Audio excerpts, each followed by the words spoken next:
இன்று இந்தியாவில் ஒரு மதம் மிக தீவிரமாக எதிர்க்கப்படுதுனாக்க அது இஸ்லாம் ஒன்று தாங்க. அது எல்லாருக்கும் தெரிஞ்ச விஷயம்.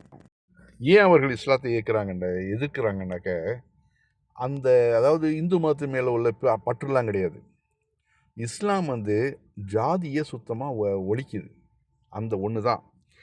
இப்போ எல்லாரும் இஸ்லாத்துக்கு மாறிட்டாக்க இந்து மதங்கிறது ஒரு அடிப்படை இல்லாமல் போயிடும். ஏன்னா இந்து மதங்கிறது ஜாதிகளின் கட்டமைப்பால் தான் அமைக்கப்பட்டது. இந்த ஜாதியை நீங்கள் தூக்கிட்டீங்கனாக்க அங்கே இந்து மதமே காணாமல் போயிடும். அதனால தான் அவர்கள் ரொம்பவும் சாதுரியமாக என்ன பண்ணுறாங்கனாக்க அவர்களை இந்துக்களுக்கு எதிராக அவர்களை திருப்பி விடுறது. அதை தோழர் மதிமாறன் மிக அழகாக சொல்கிறாரு. பெரியார் சொன்னதை, அவருடைய அந்த ஸ்பீச்சை நீங்களும் கேளுங்க. மிக அருமையான ஸ்பீச்சு. அதை அப்படியே நான் தரேன் உங்களுக்கு. ஏன் முஸ்லீம் பர்டிகுலர் தேச துரோகி சொல்றான் தெரியுமா? முஸ்லீம் மதத்தில் இஸ்லாம் மதம் நேரடியான சாதி அடையாளத்தை அதை வீழ்த்துது. நேத்து அதான் பெரியார் சொன்னாரு, ஒரு தாழ்த்தப்பட்டவராக இருக்கிற தலித் ஒருவர், அவர் எனக்கு சாதி வேண்டாம், இறை நம்பிக்கை வேணும், ஆனா என்னால சாமி கும்பிடாம இருக்க முடியாது, எனக்கு தீண்டாமை வேண்டாம் சொன்னா என்கிட்ட என்ன பதில் இருக்குன்னு பெரியார் அந்த கொஸ்டின் பண்ணி சொல்றாரு. என்ன சொல்றாரு? அப்போ உனக்கு இறை நம்பிக்கையும் வேணும், அதே சமயத்தில் தீண்டாமை வேணாம்னா உனக்கு யதார்த்தமா வழி சொல்றேன், நீ போய் முஸ்லீமா மாறு. அப்போ நீ மத்தியானம் 2 மணிக்கு முஸ்லீமா மாறினா காலையில உன்னை ஏயின்னு கூப்பிட்டவரு சாயங்காலம் உன்னை பாயின்னு கூப்பிடுவாருன்னு அப்பதான் பெரியார் சொல்ற. இது நடக்குதா இல்லையா?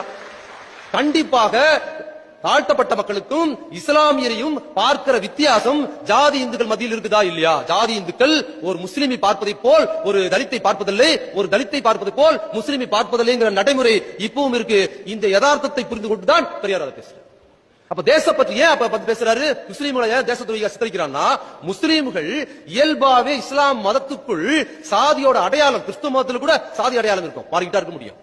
அதனாலதான் கிறிஸ்துவரா மாறுறது, சாதி சங்கல் வச்சிருக்கிறவங்க அது பெருசா கொண்டாடுறது, எல்லா பேரும் சாதி பேர் இருக்கும். ஆனா இஸ்லாம் நேரடியான சாதி அடையாளத்தை ஒழிக்குது என்பதனால்தான் எல்லா இந்து அமைப்புகளும் மிக தீவிரமாக இஸ்லாமியர் இவர்களை விடவும் தீவிரமா இஸ்லாமியரை ஏன் எதிர்க்கிறாங்கன்னா, அது இந்து மதத்துக்கு எதிராக கிடையாது, அது சாதிக்கு எதிராக இருக்குதுங்கிற காழ்ப்புணர்ச்சி. சாதியை தடுக்கிறான், நமக்கு அடிமைகள் இல்லாம போயிடும்.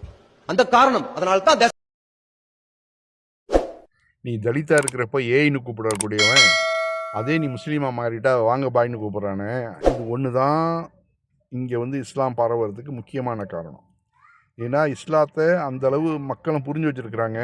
இஸ்லாமிய கொள்கைகளை மாற்று மதத்தவர்களும் தெரிஞ்சு வச்சுருக்கிறதுனால தான் அந்த மக்களுக்கு கண்ணியம் கிடைக்குது. அதுதான் பெரியார் சொல்கிறாரு, நீ முஸ்லீமாக மாறிடு. அவர் நாத்திகத்தில் தான் இருந்தார். ஆனாலும் இன இழிவு நீங்கிறதுக்கு இஸ்லாம் ஒன்று தான் மருந்துன்னு பெரியார் அடித்து சொல்லியிருக்கிறாரு. அதுதான் தோழர் மதிமா